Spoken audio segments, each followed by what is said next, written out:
The track at Sacred Heart University is Dan DeGangi's sanctuary.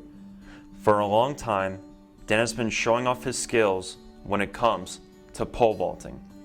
He is someone that will give it his all in order to become one of the best pole vaulters ever. Now entering his sophomore season, Dan is ready to show everyone what he brings to the table. Pole vault began back in 9th grade. Started pole vaulting right as track and field began. I ran track and field in 8th grade and 7th grade, but pole vault, we didn't have pole vault in middle school. So right away, I fell in love with it. I fell in love with the sport, fell in love with the culture, and of course how much fun it is. I mean, I think it's the most fun event that you can do, but besides the point. Track and field itself is a very unique sport because you're not directly competing with another team.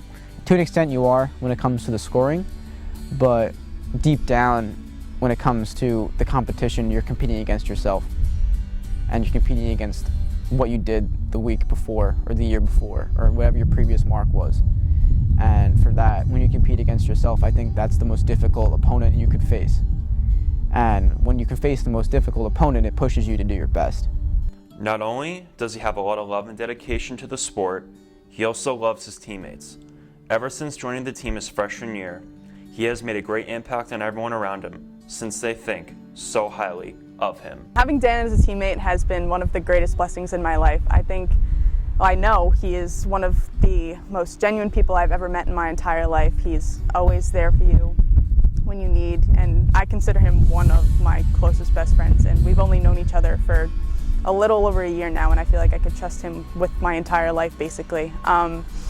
He's just all around just a great guy, and I'm just so lucky to have him in my life. What is the biggest lesson that I've learned from Dan? I would probably say it would be I don't know what grade it was in, but he had injuries to both of his elbows and he had surgery on that. And just the fact that he came back from those injuries and he's here today practicing and he feels okay. His perseverance through that just motivates me myself because I'm dealing with a hamstring injury, and it just makes me know that you can always come back, no matter how severe the injury is. I don't know if there's really one time that his leadership has stuck out to me as being very outgoing and just one instance where it's had an impact on me. I think he's just the leader all the time, so I think everything he does impacts my life and my decisions. I mean, at track, he's always pushing everyone to be a better person, be a better athlete. And I think that really has pushed me to be a better athlete. The relationships he has made are ones that will last a lifetime. When it comes to his personality, there is one thing everyone has in common. Genuine. Genuine. He's just genuine. I think that he means well, and he's just a good all-around kid, and you can't take that away from him. In addition to his great personality and the love for the sport, there is something that a lot of people do not know. He is a walk-on.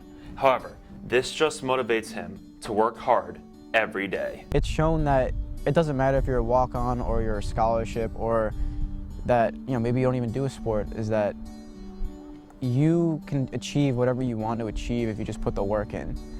And what happened this past year is being a walk-on, I put in work in the fall, and I proved to my coach that I have the ability to compete.